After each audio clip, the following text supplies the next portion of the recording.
दुनिया में सबसे वजनदार चीज क्या है? किसी को नहीं पता। मतलब जो निकलते ही रिश्ते हल्के हो जाते हैं। मतलब निकलते ही सारे लोग बस कोई मतलब नहीं। इसलिए दुनिया में सबसे वजनदार चीज क्या है? मतलब ही कभी नहीं बनना है। इसलिए आपके समक्ष उपस्थित है क्लास 9 की छात्रा खुशी कुमारी। जोरदार तालियां।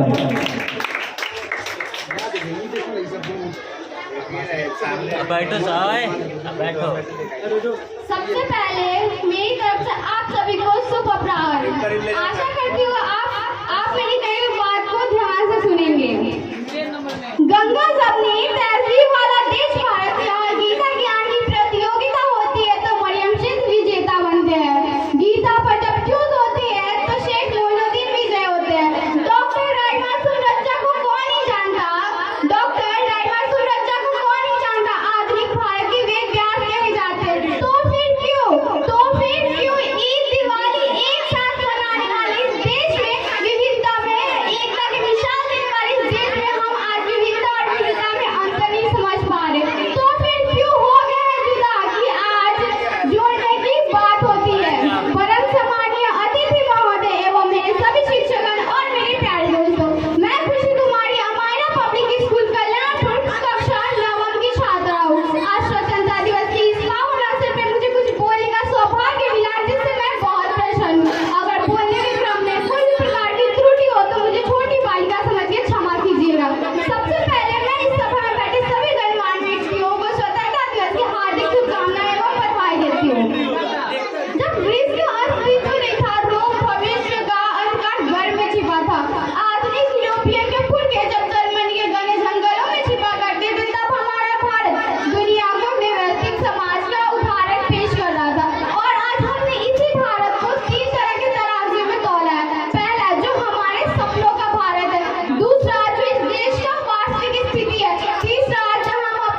जय भारत।